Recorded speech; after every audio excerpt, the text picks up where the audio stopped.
Well, he was a cowboy, and depending on who you talk to, a good-natured prankster, desperate as a demon, harmless, a notorious horse thief, and rumored to be one of the quickest guns of the West. This lucky Irishman was a true pioneer of Hot Springs County, Wyoming.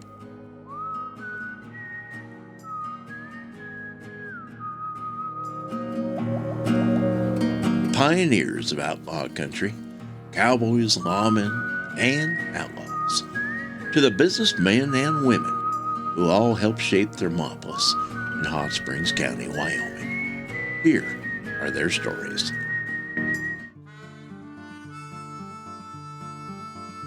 Tom O'Day and the Flying Saucer. Before we dive into another exciting true story of Wyoming, I want to take a moment to welcome you to another edition of Pioneers of Outlaw Country. I am your host, Jackie Dorothy, 7th generation Wyomingite and an outlaw historian. I am thrilled to announce that this is going to be an exciting year for all you listeners here at Pioneers of Outlaw Country. So hold on to your saddles. Not only will we continue sharing the stories of our Wyoming pioneers, but we are also going to be bringing you short stories of exciting events, interviews with authors of both Wyoming history and fiction, cowboy poetry, and even stories of our most ancient of pioneers, the dinosaurs.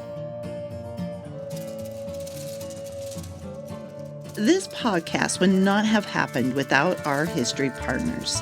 The Hot Springs County Pioneer Association Board are actively collecting the oral histories of our present-day pioneers and are eager to help bring this show to the airwaves.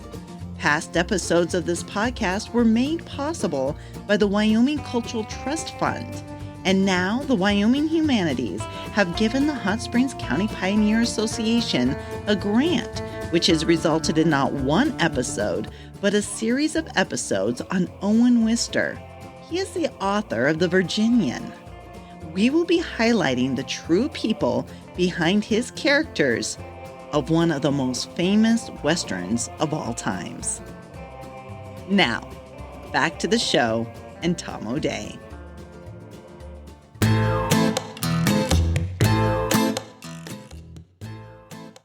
Tom O'Day and the Flying Saucer.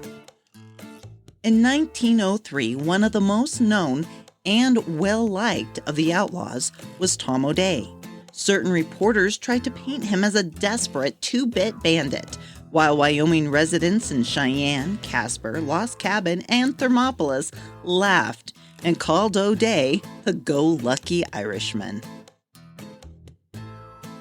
O'Day fails miserably to live up to his newspaper reputation, shouted the headline of the Cheyenne Daily Leader. The people of Casper consider him harmless and have been considerably amused at the effort of the press to make a bad man of Tom O'Day. A parody piece in Riverton, Wyoming's Bill Barlow's Budget mocks the reporters as well. And now it is Tom O'Day, as desperate as any demon who slit a maverick's ear or swiped a halter rope with something tied to it. Some of us have known Tom a long time, know him well, know that he is nothing but a common everyday 2x4 thief whose weakness is the embellishment of cattle brands, but whose professional instincts and ethics include most any old thing laying around loose. And yet, he is today pillared in the public press as a too-sensitive gunfighter and confirmed man-eater with a private cemetery. 3 decades later, author Tessetta Walker describes him thus. Tom O'Day was notorious chiefly as a horse thief. Though he was implicated in some of the holdups of the Hole-in-the-Wall gang, he seemed to confine his activities to horse stealing. Dark-eyed, with a heavy mustache, he was often seen around Thermopolis and vicinity. He rode with the cowboys on the range, sometimes taking a job as cowboy himself. Like all of his gang, he was a crack shot and quick on the draw. He had many friends among the cowboys, but he also had his enemies. He was not the congenial sort of person, as was Butch Cassidy.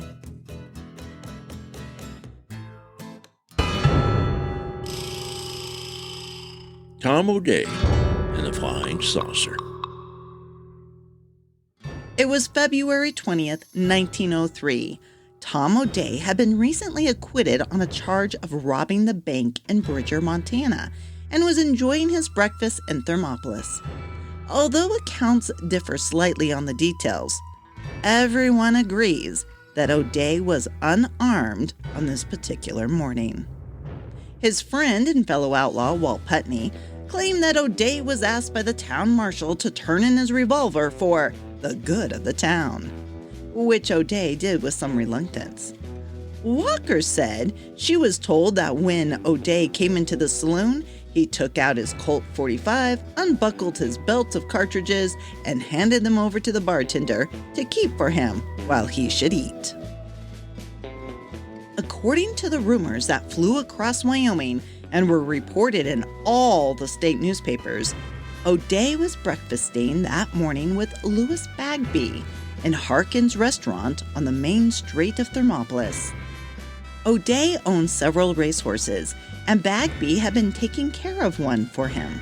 As the two men ate their breakfast together, O'Day accused Bagby of mistreating this animal. Bagby was furious at the accusation and, according to the Thermopolis Record, stormed over to the butcher shop. Bagby borrowed a gun from Frank James, another member of the Hole in the Wall gang and cousin to the infamous Jesse and Frank James. This revolver had a sawed-off trigger, which created a fast fanning contraption.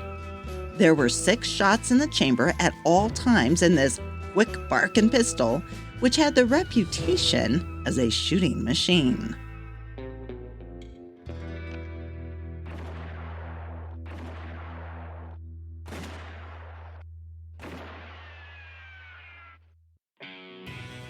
It was now about 7:30 in the morning, and according to Putney, Bagby, who had been watching O'Day's movements from behind a mannequin in the window of a haberdasher's, slinked across the street, braced himself against the door, and came flying into the restaurant bellowing, "You're in for it now, Tom!" O'Day froze in his seat and stared, wide-eyed, as Bagby raised James' pistol and prepared to fire.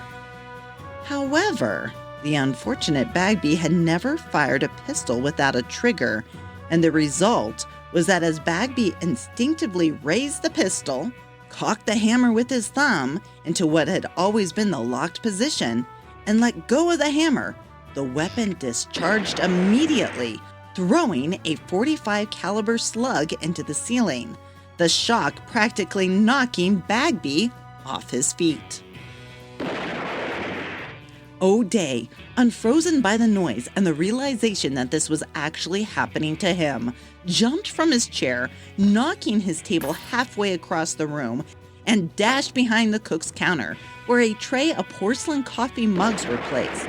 Grabbing the tray, he began hurling the mugs at Bagby, and to the accompanying sound of erratic, out-of-control shooting, hoots, howls, and shattering porcelain, drove his assailant into the street. The Wyoming Tribune in Cheyenne reported, "The laugh was on Bagby. He, a man with a gun, was running from another who had only dishes for weapons. Bagby made the door, leaving the victory to O'Day. O'Day, laughing, then put on his pistol and swore never again to be so foolish as to play law-abiding citizen." Though reporters first stated that Tom O'Day had been shot seriously in the face, later stories were amended to say he had been grazed on the cheek by a bullet. The first bullet that had ever reached him in the 400 to 500 reported times that he had been shot at. After the fight, without waiting for attention to his wound, O'Day went to the office of the Justice of the Peace and gave himself up, offering to pay a fine for disturbing the peace. The justice refused to consider his proposition, believing that O'Day was right in the quarrel. Bagby, he was later arrested and taken to district court. Bonds were fixed at $1,000, which were immediately furnished and the defendant released. O'Day's action in fighting, unarmed, an armed man is in accordance with his reputation, the reporters of the day announced. As usual, Tom's luck was with him, and he wasn't touched. O'Day is said to be absolutely fearless, and to have had at one time been a member of the celebrated Curry Gang. He had been shot at no less than 400 times during his career, and this was the first time he had been wounded. But let it be known, Tom O'Day defended himself against a gun with a coffee mug.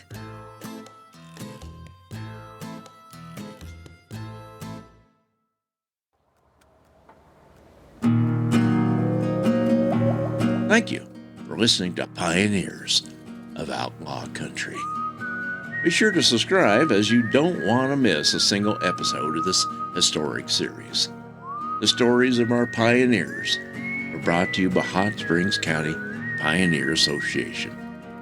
This program has been made possible through a grant from Wyoming Humanities.